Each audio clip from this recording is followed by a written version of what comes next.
하나님이 선택하시는 사람, 하나님이 선택하시는 사람이라는 제목으로 말씀 전하겠습니다. 우리나라 사람들이 이 반려동물, 애완동물이라 그러죠. 많이 함께 생활합니다. 또 키웁니다. 대표적인 반려동물이 뭐가 있죠? 강아지가 있고 또 고양이가 있고. 일반적으로 말할 때 강아지와 고양이의 그 성격은 좀 아주 많이 차이가 납니다. 이렇게 말을 하죠. 강아지는 한 10번 이래 잘 못하다가도 한 번 잘해주면 한 번 잘해준 것 때문에 꼬리를 흔들고 잘 따릅니다. 그런데 고양이는 정반대예요. 10번 잘해주다가도 한 번 잘 못해준 것 때문에 고양이는 싸늘하게 식어버린다는 것입니다. 여러분, 이 동물뿐만 아니라 우리 모든 사람들도 사랑받고 싶다. 동물에게는 그런 것까지는 없겠지만 인정받고 싶다. 쓰임받고 싶다. 여러분, 그런 욕구가 모두에게 다 있는 줄로 압니다. 내가 누군가의 사랑을 받고 있다. 또 누군가의 인정을 받고 있다. 내 삶을 보람되게 하고 더 행복하게 만들어 줄 것입니다. 여러분, 영국 속담에 왕의 밥그릇도 깨어지면 강아지 밥그릇이 된다, 이런 말이 있어요. 요즘은 강아지들에게도 깨어진 밥그릇은 잘 안 줄 건데 속담이니까 고치지는 못하고 이런 말이 있습니다. 그릇이라도 같은 그릇이 아니라는 거예요. 사람이라도 같은 사람이 아니라는 겁니다. 쓰임받는 사람이 있고 귀하게 쓰임받는 사람이 있고 여러분, 그렇지 못한 사람이 있다. 여러분, 이렇게 우리에게 가르쳐 주는 겁니다. 오늘 읽은 이 말씀은 하나님께서 쓰시기 위해서 새로운 왕, 이스라엘의 2대 왕이었던 다윗을 선택하는 그 과정이 쫙 우리에게 설명하고 있습니다. 하나님께서 이제 이스라엘의 새 왕을 선택을 하신다 그랬습니다. 지금 사울 왕이 있어요. 그런데 이 사울 왕이 처음에는 나름대로 잘 했는데 갈수록 변질이 된 거예요. 여러분, 사람은 이렇게 변함이 없어야 되는데 선지자의 관계가 자연히 이렇게 멀어지더라고요. 이 사울 왕이 선지자 제사장이 해야 할 일을 급하다고 해서 왕이 힘이 있다고 해서 제사장의 일을 자기가 해버리고 굉장한 이 말하자면 월권이고 방자한 행동을 하게 된 겁니다. 하나님께서 세우신 종이 해야 될 일을 자기가 제사하고 이런 데 관여하게 된 거예요. 그리고 아말렉을 다 멸하라. 적을 완전히 섬멸하라. 그 명령을 지키질 않았어요. 거기에 전리품들이 좋은 것이 있지 않겠느냐. 이런 인간적인 생각. 불순종이죠. 그리고 나중에는 자기 자신을 자꾸 드러내고 무슨 기념비를 세우라. 여러분, 이렇게 함으로써 자기를 드러내고 하나님의 영광을 나타내야 되는데 자기를 드러내고 나중에는 백성들 위에 군림하는 그런 교만한 그러한 자세가 되었다. 사무엘상 15장 35절에 보면 이 사울을 향하여서 두 가지 표현이 나오는데 선지자와 점점 멀어지게 되었고 결국에는 하나님께서 사울을 왕으로 세우신 것을 후회하셨다. 하나님이 여러분 지각이 부족해서 후회하신다는 그런 표현은 아닙니다. 하나님으로부터 멀어졌다, 이런 그런 뜻이에요. 하나님께서 이제 사울을 대신해서 새로운 왕을 세우는데 이 왕을 어떻게 세우는가? 사무엘 선지자를 베들레헴에 보내어가지고 베들레헴에 이새라는 사람이 살고 있는데 그 이새의 아들들 중에 왕을 선택하라. 굉장히 중요한 명령을 이 사무엘 선지자에게 하나님이 하셨어요. 이 이새라는 사람은요, 아브라함의 14대 후손입니다. 그리고 유다 지파에 속해서 이 목축을 하는, 양을 키우며 살아가는 그러한 사람이었어요. 하나님께서 어떠한 사람을 세우시는가, 선택하시는가, 사람을 통해서 사람을 세운다는 것을 우리가 여기서 또한 배우게 됩니다. 하나님이 선택하시는 사람, 사무엘 선지자를 통하여서 선택하게 하는 하나님이 선택하시는 사람은 과연 어떤 사람인가? 먼저 우리가 생각해 볼 것은 7절에 있는 말씀을 보니까 하나님이 보시지 않는 것이 있고 하나님이 보시는 것이 있다. 이것을 우리에게 먼저 말씀합니다. 하나님이 보시지 않는 것이 뭐냐?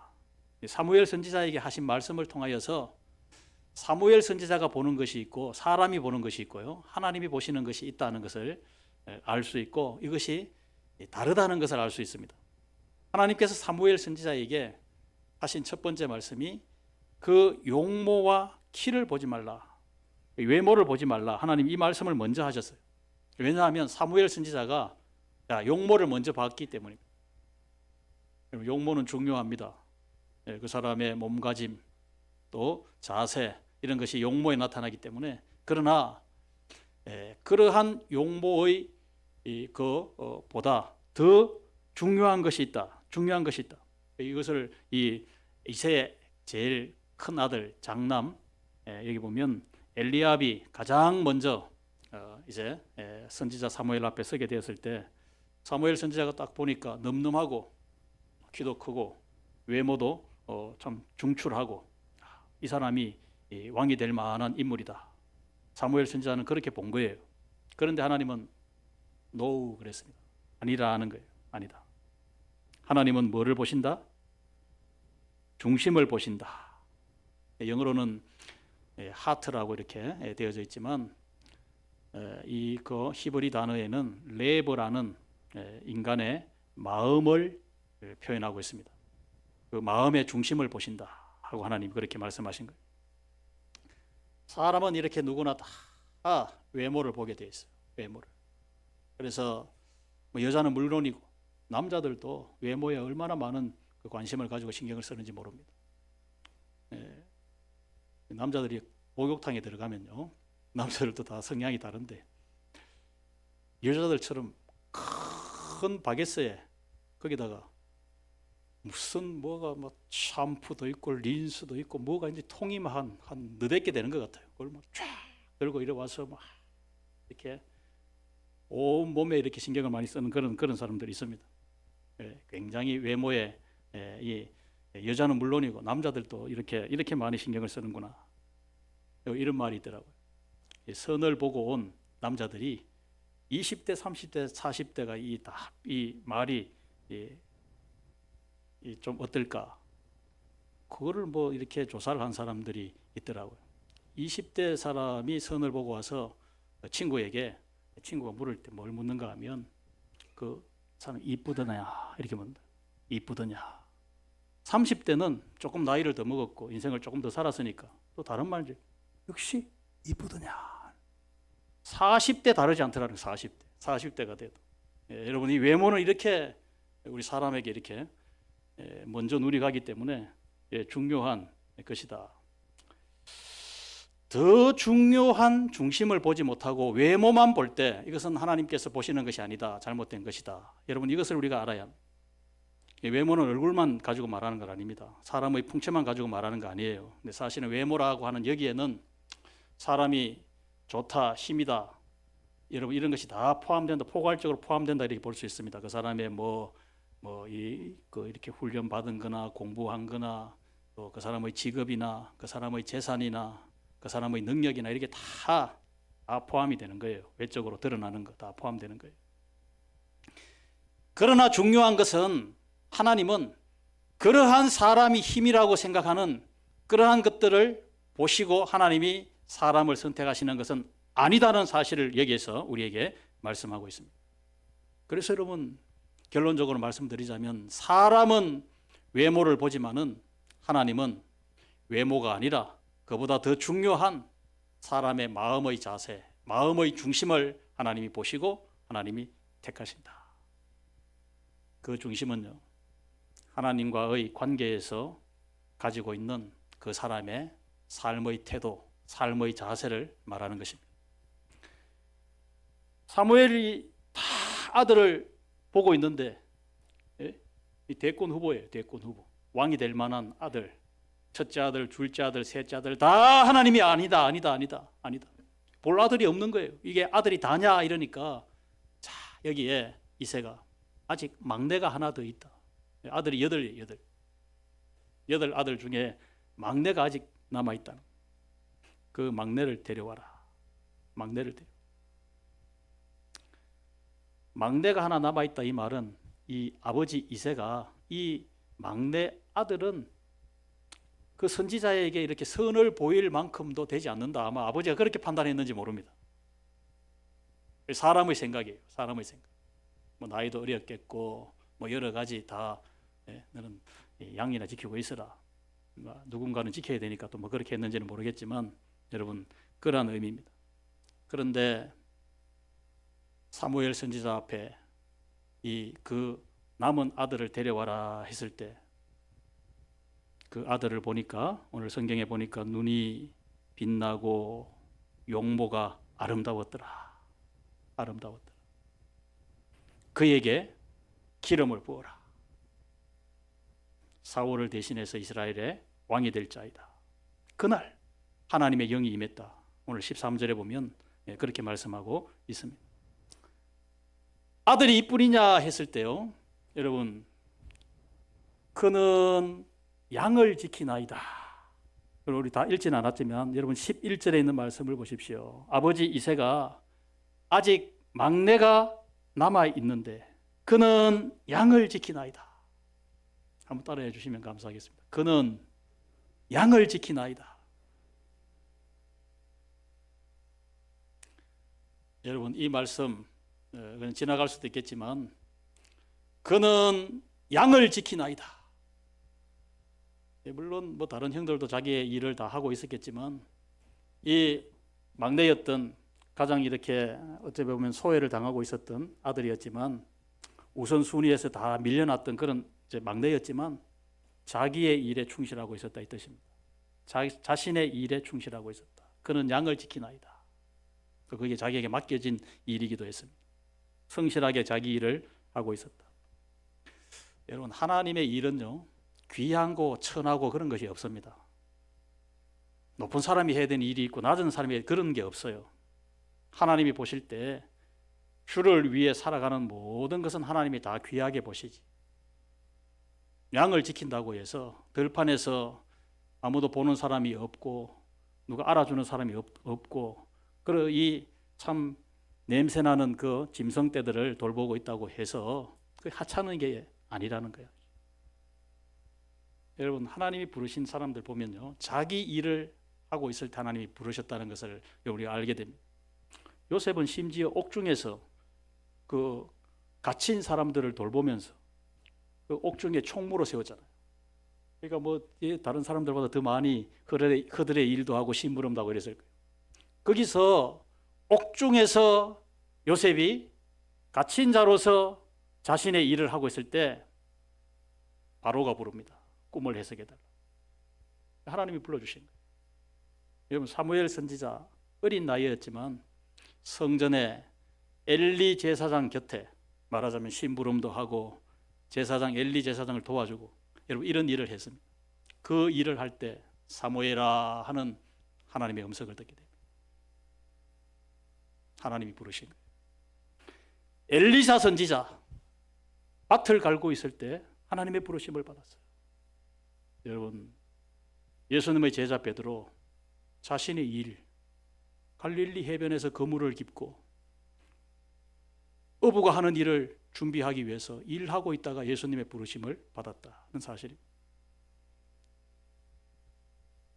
사울 왕은 유능한 사람이었어요. 외모도 출중했고 조건도 좋았고 사람들의 이렇게 칭송도 받았고 그런 유능한 사람이었지만 하나님께 버림받습니다. 그런 사람이 있는가 하면 다윗처럼 아버지 이새마저도 다른 아들들 먼저 이렇게 내세우고 다윗은 저 뒤에 덜에 두었지만 무능한 사람처럼 보였을지 모르지만 하나님이 쓰시는 사람이 있다. 하나님이 쓰시는 사람. 그가 양을 지키나이다. 그가 양을 지키나이다. 여러분 오늘 이 말씀을 들으면서 이 말씀을 꼭 기억했으면 좋겠어요. 저와 여러분은요 내가 무슨 일을 하고 있든지 하나님 아버지 앞에서는 우리는 어린 양입니다. 나는 하나님의 어린 양으로서 나 자신이라는 이 양을 잘 지켜나가는 그런 사람이 되시기를 바랍니다. 하나님이 자기 자신을 잘 지킬 줄 모르는 사람을 쓰신 일이 없습니다. 우리 남학생들, 여학생들, 우리 청년들, 성도 여러분 모두 마찬가지입니다. 나는 하나님 앞에서의 양이다.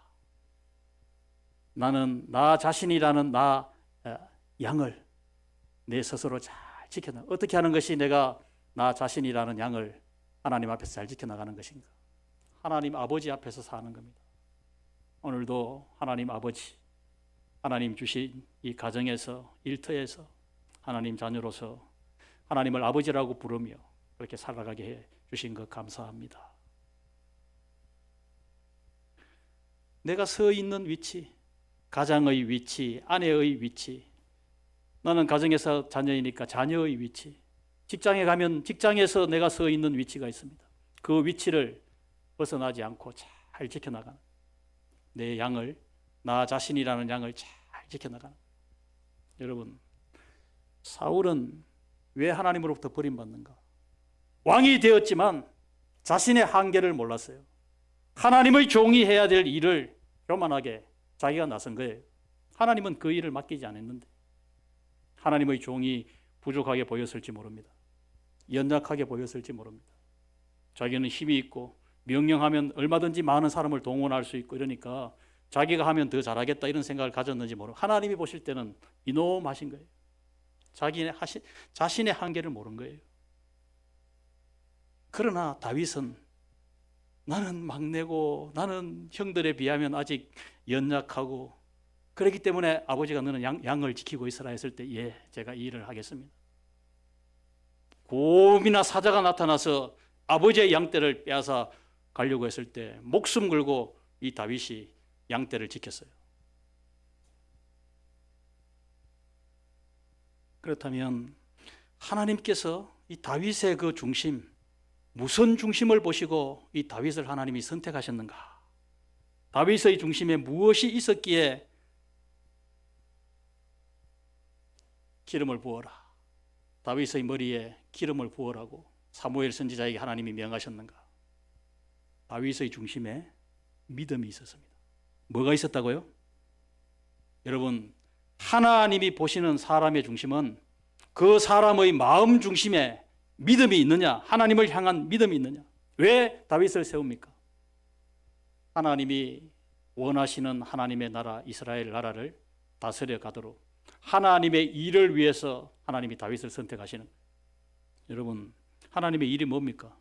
하나님이 계획하시고 하나님이 원하시고 하나님이 이루어 가시는 일들을 여러분 하는 것이 하나님의 일입니다. 하나님의 일을 하려면 하나님이 어떤 생각을 가지신 분인지, 하나님이 무엇을 원하시는 분인지, 하나님이 어떤 분인지 여러분 뭘 알아야 될 것 아니겠습니까? 믿어야 될 것 아니겠습니까? 그래서 여러분, 믿음은 하나님의 뜻을 찾는 거예요. 하나님이 무엇을 원하시는지, 나에게, 우리 가정에, 우리 자녀들에게 하나님이 무엇을 기뻐하시는지 여러분 그것을 여러분 알려고 하고 깨달으려고 하고 기도하는 것입니다. 사무엘상 17장에 보면 다윗과 골리앗 이야기, 너무나 유명한 이야기가 나오지 않습니까? 이 블레셋 장군이었던 이 골리앗, 키가 2m가 훨씬 넘는 그러한 거인이었습니다. 이스라엘 백성들을 향하여, 사울 왕을 향하여서 아주 모욕적인 말을 합니다. 너희들이 섬기는 여호와가 신이라면 나와 더불어 싸우자. 여러분, 이런 말을 합니다. 누구든지 나와 대적하라는 거예요. 너희들은 여호와의 이름에 그 이름을 걸고 나와 싸우자는 거예요. 자기가 자신이 있다 있듯이 큰 소리를 치고 있는 것입니다. 이스라엘의 모든 군대가 벌벌 뜹니다. 사울 왕도 벌벌 떨고 있어요. 그때 이 다윗이, 소년 다윗이요, 아버지 심부름 가잖아요. 너 형들을 찾아가서 형들을 위문하고 와라. 떡보따리 들고 이 금포도 들고 형들에게 이 줄 음식을 갖다 줄 그것을 들고 면회 온 사람이 다윗인데 하나님을 모욕하는 그런 소리를 듣게 됩니다. 그때 다윗이 사무엘상 17장 45절에 여러분 보십시오.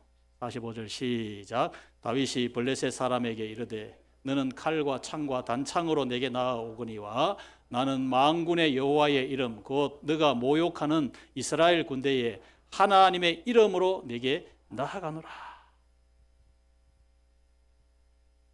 이스라엘 모든 군대, 심지어 사울 왕까지도 이런 용기를 가지지 못했을 때 다윗에게는, 소년 다윗에게는 이런 용기가 있었어요.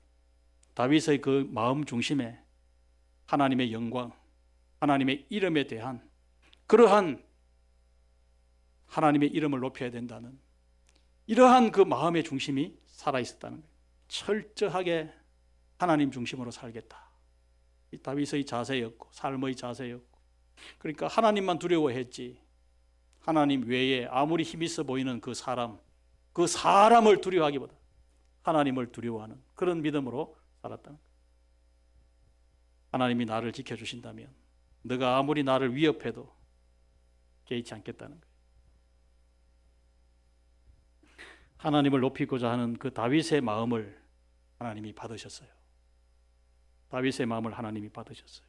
오늘날도 여러분, 하나님이 어떤 사람에게 그 사람에게 능력이 되어주시고 그 사람의 방패가 되어주시고 그 사람에게 힘이 되어주시는가? 역대하 16장 9절에 있는 말씀을 여러분 보시기 바랍니다. 역대하 16장 9절 시작. 여호와의 눈은 온 땅을 두루 감찰하사 전심으로 자기에게 향하는 자들을 위하여 능력을 베푸시나니 이 일은 왕이 망령 때에 행하였은즉 이후부터는 왕에게 전쟁이 있으리다. 하나님 이 땅에 온 사람들 두루 살피시는 중에 전심으로 온 마음으로 하나님을 향하는, 하나님을 의지하는 그 사람의 마음을 하나님이 아시고 능력을 베푸신다. 약속했어요.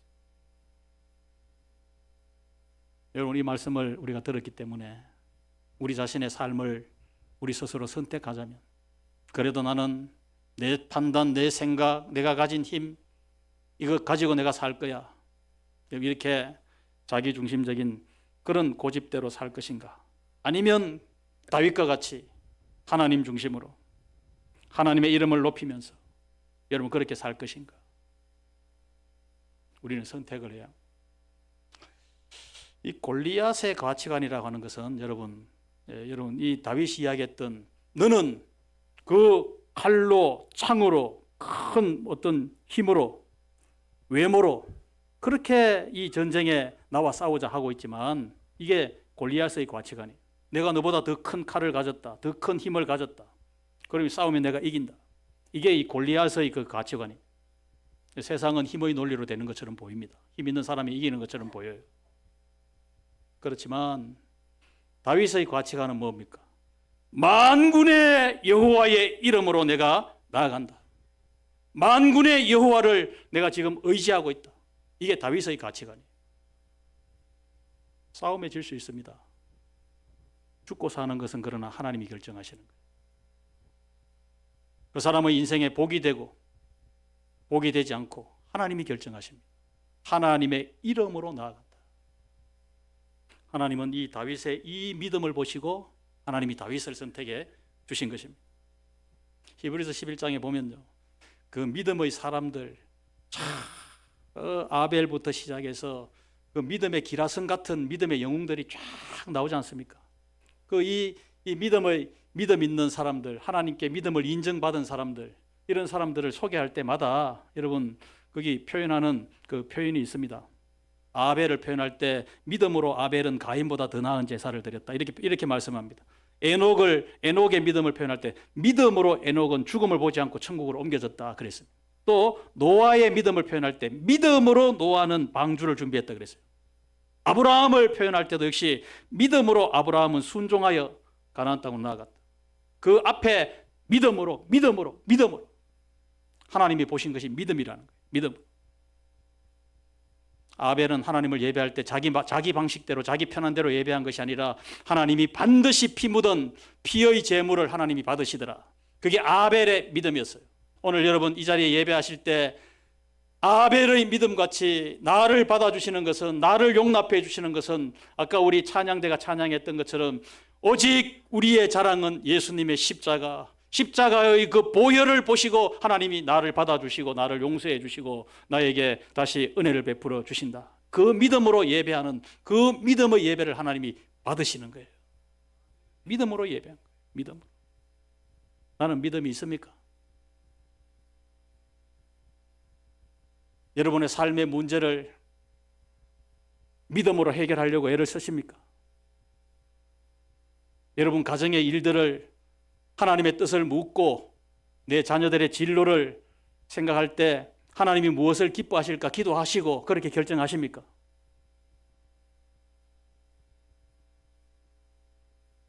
하나님을 찾고 있는가? 내가 하나님 의지하고 있는가? 하나님은 믿음의 사람을 선택하신다는 사실을 우리가 꼭 기억할 수 있기를 바랍니다. 그런 사람을 기뻐하시고 그런 사람을 하나님이 쓰신다는 것입니다. 두 번째로 다윗의 중심을 하나님이 뭘 보시고 다윗을 선택하셨는가? 다윗에게는 진실이 있었어요. 마음의 중심에 진실이 있었어요. 진실. 성경에 보면 다윗을 설명할 때마다 하나님께서 내 종 다윗은 정직하니라 정직하니라 이런 표현들이 많이 나옵니다. 다윗에게도 허물이 있었고 실수가 있었고 죄가 있었어요. 여러분 다윗이 다윗에게 진실을 발견할 때 가장 우리가 잘 쉽게 발견할 수 있는 다윗의 회개에서 진실이 나타나. 회개의 진실함을 가지고 있어요. 다윗이 큰 범죄에 빠집니다. 자기 부하의 아내를 취했어요. 여러분 이 악한 이런 죄가 어디에 있습니까? 그때 생각해 보십시오. 나단 선지자가 나타나서 당신이 죄인이다 라고 죄를 지적합니다. 그랬을 때에 다윗이 순간 어떠했겠습니까? 온 백성들이 나를 참 훌륭한 왕이라고 이렇게 인정도 하고 이렇게 참 칭찬도 하고 이렇게 했는데 자기 체면이 이러면 갑자기 이게 무슨 이게 이런 되겠습니까? 네? 이런 소리를 하는 선지자 자기 힘으로 자기 권력으로 없앨 수도 있어요. 그러면 이런 소리 안 하겠지. 그렇게 하지 않았습니다. 하나님 앞에서 나는 죄인이라는 사실을 지적했을 때 선지자 앞에 무릎을 꿇습니다. 내가 하나님 앞에 죄를 지었다. 통회의 눈물을 쏟았어요. 무슨 밧세바를 핑계했다든지 원망했다든지 여러분 이런 거 없습니다. 시편 51편 4절에 보면 다윗이 하나님 앞에 정직한 회개를 했다고 해요. 시편 51편 4절에 보면 내가 주께만 범죄하여 주의 목전에 악을 행하였습니다. 하나님의 눈앞에서 내가 악을 행하였습니다 라고 정직하게 그렇게 고백을 한 것입니다. 하나님은 그 정직을 기뻐하셨어요. 여러분 정직에 진실함에 우리가 삶을 살면서 인생을 오래 살면서 때가 묻어가지고 이 변하기가 쉽습니다. 처음에는 정직했는데 교회 봉사도 교회 섬기는 것도 겸손하게 참 성도들을 귀한 존재로 알고 이렇게 참 할 수만 있으면 섬기려고 이런 자세로라도 언제부턴가 나도 모르게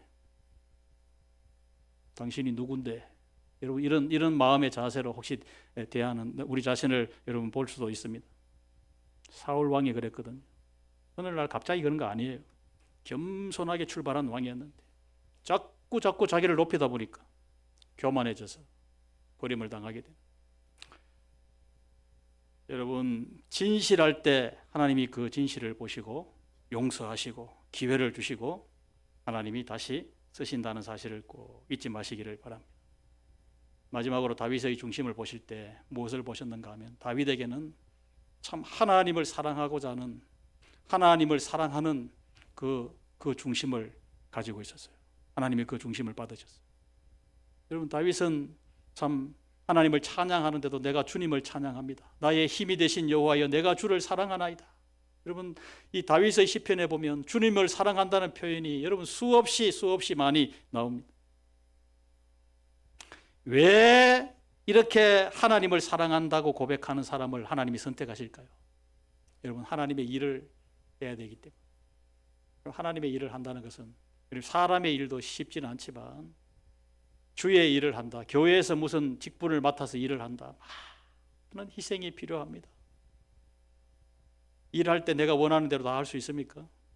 내가 좋아하는 방식대로 다 할 수 있습니까? 안 됩니다. 그게 사람의 생각이 다르고 경험이 다르고 지식 수준이 다르고 다 다른데 내가 하고 싶은 대로 다 되는 거 아니에요. 이 다 희생이 필요한 거예요. 희생이. 수고가 필요한 거예요. 주님을 사랑하는 그 중심이 아니면 주님께서 주신 그 직분, 귀한 직분, 그 모르는 사람이 누가 있겠습니까? 많은 그걸 잘 감당할 수가 없다 이 뜻입니다. 사랑하는 사람을, 하나님을 사랑하는 사람을 선택해서 하나님의 일을 맡기신다. 하나님이 그렇게 말씀하시는 거예요. 베드로에게 내 양을 먹이라. 내 양을 먹이라. 주님을 사랑하는 그 중심이 베드로에게 있는 것을 예수님이 확인하시고 양떼들을 위해서 희생할 수 있다는 것을 주님이 보시고 베드로에게 다시 주님의 양떼들을 맡겨주신 거예요. 여러분, 부모가 자식을 위해 왜 희생합니까? 다른 이유 하나도 없습니다. 자녀들을 끝까지 사랑하기 때문에, 사랑하는 그 하나의 이유 때문에 자식을 위해서 온갖 희생을 끝까지 다하는 거예요. 나는 주님을 사랑하는 사람인가? 예수 믿는다고 해서 주님을 여러분 사랑한다 그렇게 다 말할 수 없어요. 주님 사랑하지 않을 수 있습니다. 직분 받았다고 천만의 말씀. 내 마음의 중심에 주님을 사랑하는 그 중심이 살아 있어야 주님을 위해서, 주님의 교회를 위해서 내 몸도 바치고 시간도 바치고 내 삶을 바치고 희생할 수 있기 때문에. 다윗이요, 하나님의 은혜로 주변 국가들을 다 평정합니다. 전쟁에 나갔다면 하나님께서 승리를 주셨어요. 이제는 태평성대를 다윗이 누리게 되었어요. 이스라엘을 대항할 나라가 없는 거예요. 그때 다윗이 백향목궁에 편안하게 거할 때 다윗이 무슨 생각을 했는가 하면, 나는 이렇게 이 아름다운 왕궁에 편히 쉬고 있지만 하나님의 언약궤는 초라한 천막에 거한다. 하나님을 예배하고 하나님을 만나는 처소는 너무나 초라하다. 내가 거하는 왕궁에 비하면 하나님이 이 예배하는 처소가 너무나 초라하구나. 하나님의 전을 아름답게 지어서 우리 하나님의 이름을 더 높이겠다. 그 마음을 가졌어요. 그때 하나님이 다윗의 그 마음, 자신이 누리고 자신이 이렇게 즐기고 있는 그때에 하나님을 생각하고 하나님을 더 사랑하고 하나님을 더 높이기 위해서 하나님의 전을 짓겠다라고 했을 때 하나님이 그 다윗의 그 마음의 중심을 하나님이 기뻐하셨어요. 받으셨어요. 그렇지만 너는 손에 피를 너무 많이 묻힌 사람이기 때문에 너의 아들 솔로몬을 통하여서 그 전을 짓게 하겠다. 이 말씀은 다윗의 그 마음을 받으신 것이지만 다윗에게 복을 그 아들 솔로몬에게 주시겠다. 하나님이 그렇게 약속하신 거예요. 나보다 내 자녀가 잘 되는 것이 더 큰 축복 아니겠습니까? 너가 나를 위해서 집을 지어주겠다. 아니다, 다윗아. 내가 너를 더 아름다운 집을 지어주겠다. 너의 위를 지켜주겠다. 위장을 지켜주겠다 이 말이 아닙니다. 너의 왕의 자리, 왕좌의 자리, 왕위를 지켜주겠다. 대대에 메시아가 올 때까지 이 다윗의 왕국을 하나님이 지켜주시겠다. 말로 닿을 수 없는, 상상할 수 없는 축복을 다윗이 받게 된 것입니다.